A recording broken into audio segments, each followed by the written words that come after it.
So our project is the autonomous drone-based detection of invasive plant Brassica nigra using machine learning. And this is by the ABC lab. So our project targets Brassica nigra, which is an invasive plant. Brassica nigra, also known as the black mustard plant, is an invasive species that exists within the Bay Area and harms native ecosystems, increases risks of wildfire, and develops chemicals that alter the native plants. So an invasive species is a non-native species that has been introduced to new environments and causes harm to the environment. Many invasive species, primarily plants, have been spreading rapidly across the US due to their high reproductive rates. When an invasive species are introduced to a new environment, they will likely lack predators and competitors. This allows them to exceed native species and take over certain areas, deeply harming ecosystems. Because of this issue, the government ended up spending over $423 billion.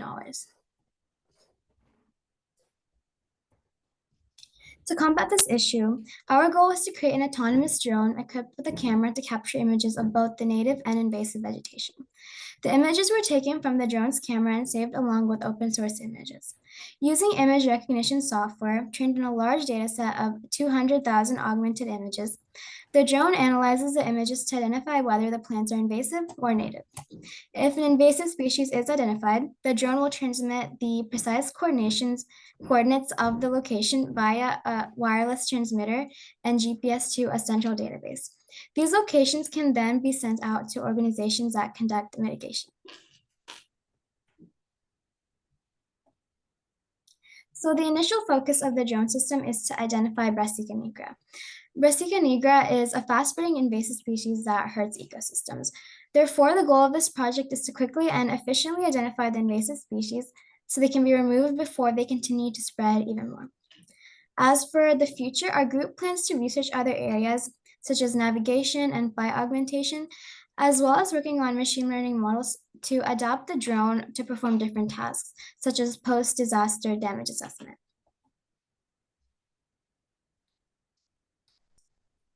So our drone is built on the Holybro X500 V2 ARF kit, which provides a stable and lightweight frame.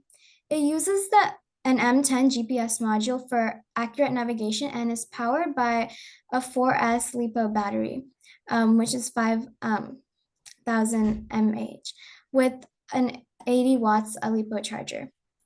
The Holybro Pixhawk PM02 V3 power module connects the battery to the flight controller, which is a Pixhawk 4. For control, we use the Radio Master Boxer radio control and the Radio Master RP3 ELRS FPV receiver, which ensures reliable communication. The GoPro camera captures images of the vegetation and data of recorded locations for analysis, which uses the GPS.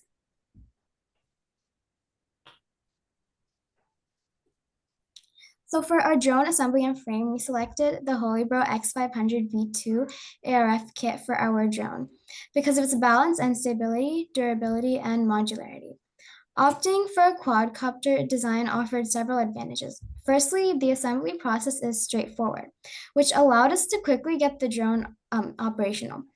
Additionally, the modular nature of the frame allows easy adjusting or upgrading components as needed, providing flexibility for improvements. The quadcopter's design also ensures superior flight stability, which is crucial for precise autonomous navigation and sensory accuracy. Built to withstand rough conditions, the frame offers significant durability, ensuring reliable performance over time. Moreover, the VTOL capability, which is a vertical takeoff and landing, is an essential feature which enables a drone to operate in confined or uneven spaces where traditional fixed-wing aircraft might struggle.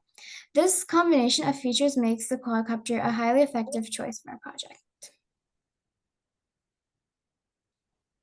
So for the main software to configure our drone, we use ArduPilot as our flight control system. We started by connecting our receiver to the radio controller and testing the propellers to ensure the drone properly functions. Next, we configured the radio controller switches to perform specific tasks such as loiter mode, altitude hold, and other flight settings to fly the drone. We also set up a fail-safe mechanism by properly connecting the battery to enhance safety. Once everything is in place, we practice arming and disarming the drone and fine-tune key flight parameters 现在正在讲 ，OK。 and pitch for stability. To enable autonomous flight, we use Mission Planner and Q Ground Control to program flight paths. So they're apps that we use. And finally, we integrated a GoPro camera with a time-lapse feature capturing images with GPS location data for later analysis.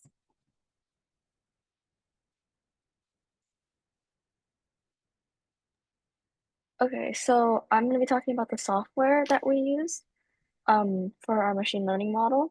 So our main model we tested was the CNN model, and we wanted to train the CNN model to detect invasive species from our drone image data.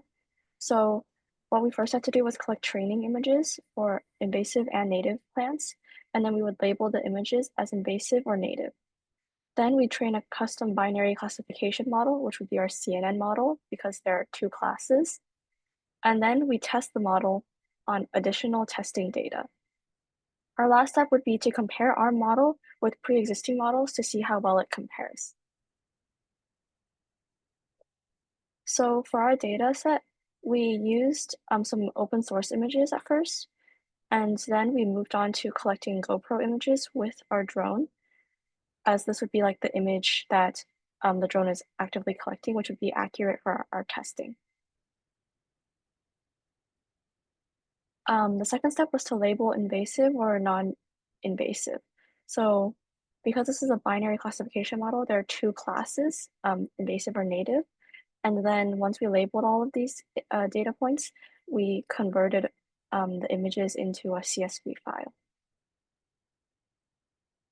So since we're manually collecting most of the data, we decided to use data augmentation because of our lack of data.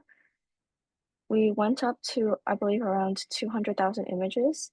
And the reason why we did this was because not only can it help our lack of data, it also reduces overfitting and it corrects the data imbalance, which means that if there's too much invasive images and too little native images, it'll balance it, vice versa.